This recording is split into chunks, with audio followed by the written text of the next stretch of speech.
Fire signs, tignan natin ano po yung mensahe para sa inyo ngayon. Keep in mind po na ito ay general reading lamang, so hindi po lahat ay makaka-relate, so be open-minded.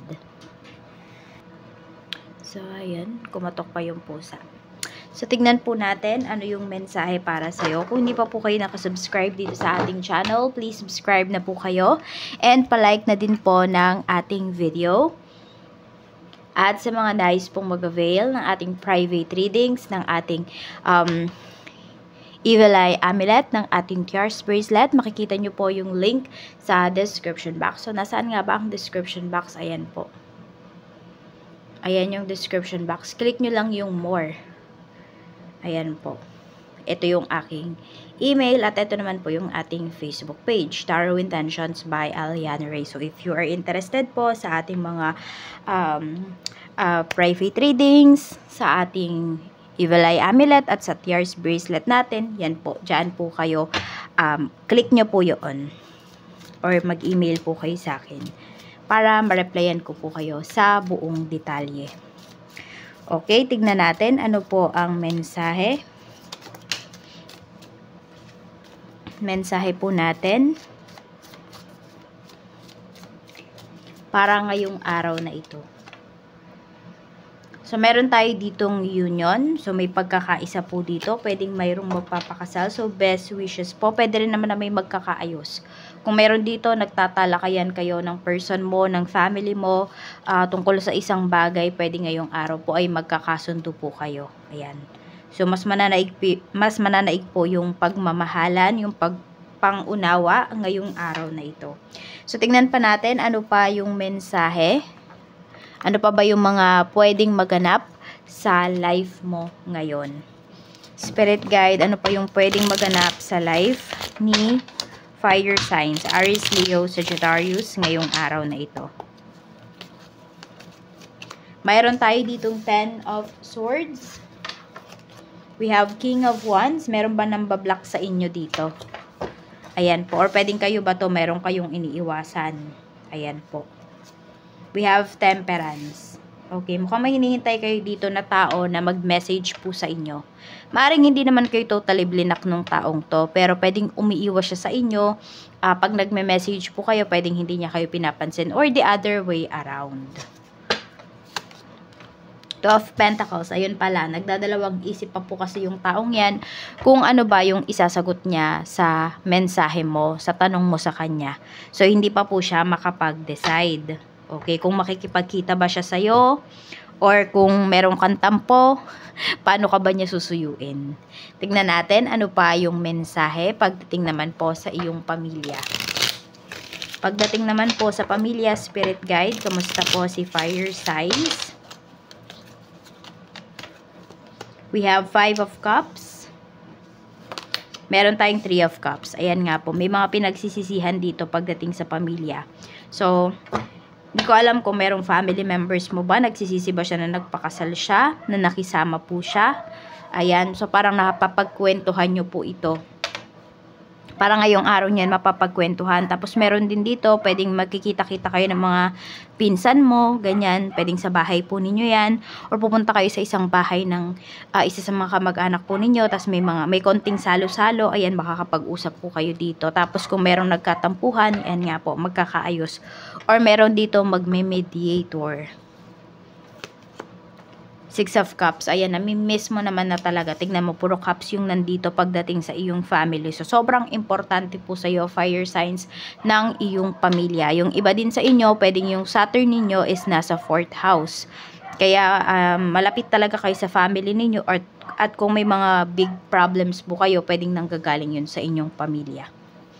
Tignan natin ano pa yung mensahe pagdating naman sa mga taong makakasalumuha mo ngayong araw na ito. So, we have the Magician.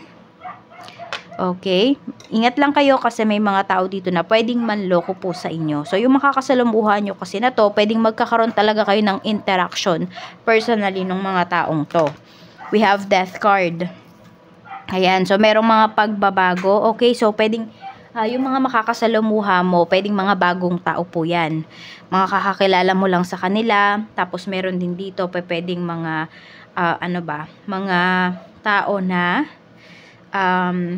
may binabago po sa kanilang katawan.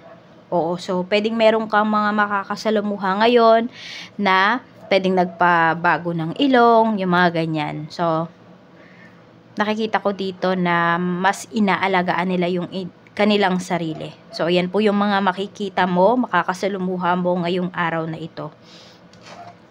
Hindi ko alam kung meron dito nagtatrabaho kayo sa isang beauty clinic. Kaya pwedeng yan yung mga makakasalumuha po ninyo or sa salon. Baka may mga, alam mo yung nagpapaganda, yung mga ganyan po. Tignan natin ano pa yung mensahe. Yung ginagastusan talaga nila yung kanilang sarili. Tignan po natin pagdating naman sa iyong yan. Love life. Sa love life naman po, spirit guide, kamusta? Sa love life, we have strength. Ayan, temperance, we have strength. Meron tayo ditong Queen of Wands. Okay. So, may pinaglalaban kayo dito. May hinihintay din po kayo. So, pwede nga yung iba sa inyo, yung energy natin dito kanina, yun. Ito yung pinapakita pagdating sa inyong relationship. Hinihintay ninyo na kausapin kayo ng person po ninyo. Meron kayo iba sa inyo dito, meron kayong minamanifest, naghihintay kayo ng true love, ng soulmate po ninyo. Walang masama po dyan. Ayan, ipag-pray nyo lang daw at pwedeng darating na yan. Some of you, pwedeng pinakamatagal na is 14 weeks. Ay, no. 14 weeks is the minimum. Pwede po na hanggang 14 months. Pwedeng ganun po katagal yung inyong hihintayin para magkaroon kayo talaga ng solid relationship. Or kung meron kayong pinoproblema ng person mo, could be 14 weeks to 14 months pa, bago po yan maayos. Yan. Everything takes time dito sa life po ninyo ngayon, lalo na sa love life ninyo. Kung hindi po kayo magiging matyaga, di kayo magiging mapagpasensya, pwedeng mauwi po ito sa hiwalayan. Tignan natin ano pa yung mensahe pagdating naman po sa iyong kaperahan. Sa kaperahan po, spirit guide, we have 5 of Wands. So, sobrang competitive po ninyo dito pagdating sa inyong kaperahan. We have 2 of Cups. Nandoon din na nagkakaintindihan po kayo ng iyong person or kung sino man tong tao na ka-deal mo ngayong araw. So, hindi ko naman nakikita na kompetensya. More on, nai-inspire po ninyo yung isa't isa. Ayan. So, pwede rin meron dito, naghahatian po kayo sa contribution pagdating sa mga gastusin. Ayan, basta nagkakaintindihan kayo dito in terms of finances. Kung kayo naman po ay nasa ibang bansa at kayo yung nagsusustento sa inyong family, ayan po, parang nilalatag nila sa iyo lahat ng mga gastusin. Tsaka nakikita ko dito kapag merong mga problems din naman pagdating sa kaperahan, kung nakapagbigay ka na, pwedeng hindi ka na nila inaabala, sila na yung gumagawa ng paraan para mapunan kung ano man yung mga pagkukulang po dito pagdating sa pinansyal. So, yan yung mga magagandang kasama sa buhay na hindi lang lahat iaasa sa'yo, fire signs, kundi gumagawa din sila ng paraan. Basta kaya lang din naman talaga nila. Tingnan natin, ano pa yung mensahe. So, meron dito pwedeng mag-asawa, nagtutulungan po talaga kayo. Nag-share talaga kayo sa mga gastusin. Or kung sabihin natin, wala naman po kayong mai-share kasi pwedeng yung iba sa inyo, kayo yung nasa bahay. Talagang, alam nyo, yung ginagawa nyo ng paraan para walang kunaring masayang na pagkain, makatipid kayo sa bills.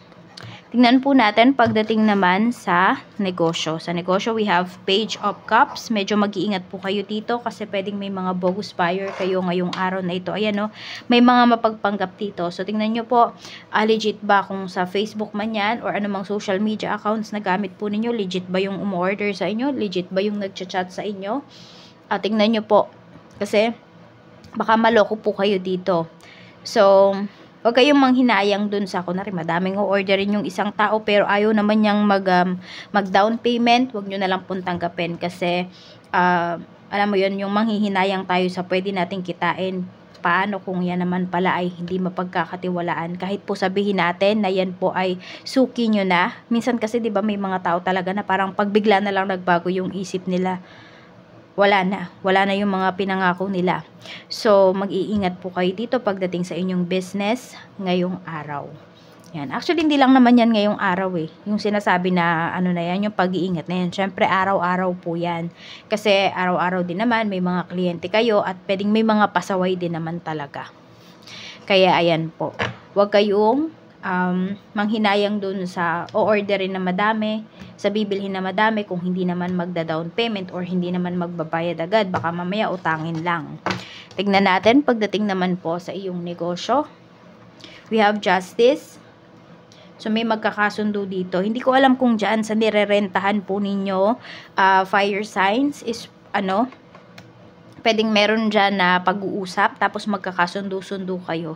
Hindi ko alam kung bayad ba yan sa renta ng pwesto po ninyo. We have 6 of swords. Ayun, yung iba nga sa inyo dito, pwedeng sa trabaho pala to.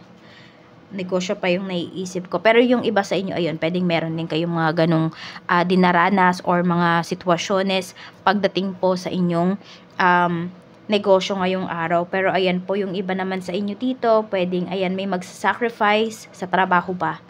Pwedeng isa-sacrifice nyo na yung career ninyo ngayon at sasama na po kayo doon sa person ninyo. Kung nasa ibang bansa man siya, doon man siya nakatira or doon man siya nagtatrabaho, yung iba po sa inyo, pwedeng susunod na kayo. Meron din dito, pwedeng ito po ay pipirma na kayo ng bagong kontrata. Ayan, may pag-travel tayo na pinapakita dito. Itong 6 of Swords natin ay bagong environment po ito. Ayan. So, meron naman, pwedeng dito lang din naman kayo sa Pinas, pwede po na bago lang talaga yung inyong trabaho. So, pwedeng ngayong araw kayo makakapirma ng kontrata. Ayan po. At mukhang makakasundo mo naman talaga lahat. Less toxic yung energy dito na pinapakita. So, ito po yung inyong mga lucky numbers. So, we have number 20, number 15, we have number 43, meron tayo ditong number 33, tignan pa natin, and we have number, ano pa, spirit guide, we have number 18 and 37. 18 tapos 37. Ayan po yung ating lucky numbers. 20, 15, 43, 33, 18, and 37. So, tingnan natin ano pa yung mensahe para sa'yo. Spirit guide, mensahe pa po natin.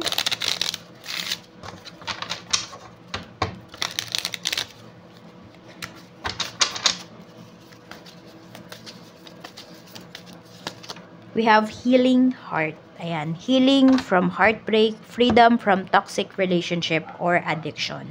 So, meron po kayong mga kailangang ayusin, kailangang pakalmahin. Ayan po. Healing heart. So, yung iba, pwedeng meron ba kayong sakit sa puso, meron dito yung enlargement of the heart, or may bara ba yung puso po ninyo. So, alagaan nyo po yung inyong health. Ayan, magpa-check up kayo. Hindi ko alam kung monthly ba dapat yung check-up ninyo. Ayan po. Tapos, meron din dito, nakatakas na daw kayo sa isang toxic relationship. So, nasa sa inyo na yan kung gusto nyo pa bang bumalik. Ayan lamang po. Maraming salamat. Mag-iingat po kayo always and more blessings to come.